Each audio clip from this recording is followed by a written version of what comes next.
I picked up this newspaper, and Vermont was the first state to legislate that if you didn't give your kid Ritalin, if the school said that he had ADHD, then your child could be taken away from you and put into foster care. Did you hear about that? No, I haven't heard that. But I do know that a lot of cases I've heard of, okay, and all the ones that I'm aware of, okay, when they clean up the electrical environment, those kids go off that Ritalin within 3 days. I don't know of anybody who's been on more than 3 days after they've cleaned up their electrical environment.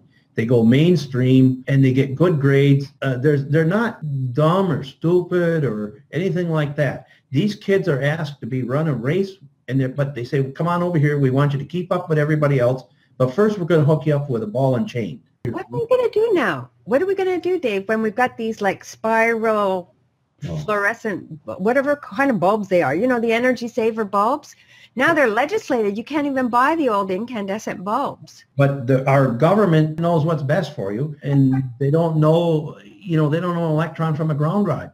And they've legislated something that's probably one of the worst things that ever came along in the last decade. And those compact fluorescent lights, the ones that look like a snake. Yeah. I tested 76 of them for Trent University out of Peterborough, Canada. Not one was any good. You could have a compact fluorescent light down at the end of your driveway, and if it's on at night and you're sleeping in your home, you're exposed to 50 kilohertz or 100 kilohertz or something like that while you're sleeping in your bed. They were the most dangerous things that came along this decade, really. What happens if they break, too? Don't they have mercury in them or something? Or what's the story? If they break, they're very dangerous, I understand. If they break, they're full of mercury. You're supposed to call hazmat or hazardous material company to come and clean it up. And that's a major expense. And if you would think, okay, it's all this powder and things like that, and you're going to vacuum it up, well, then you just suck it through the vacuum cleaner and send it airborne. So they're full of mercury. It's very dangerous.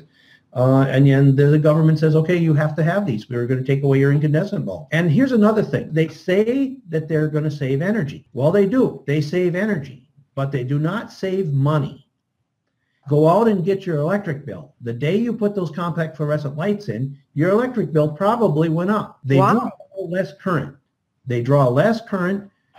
Okay, so they're drawing current in short pulses. But when they do that, they're creating all kinds of high-frequency transients. If you look at engineering handbooks, it says, what do high-frequency transients and harmonics cause? One of the things it does is it causes meters to read inaccurately. So it's like going to the butcher shop and you buy 5 pounds of hamburger and you get home and you only got 4 pounds, but you paid for 5. You understand? I'm getting it. It's pretty complicated, but I do understand what you're saying.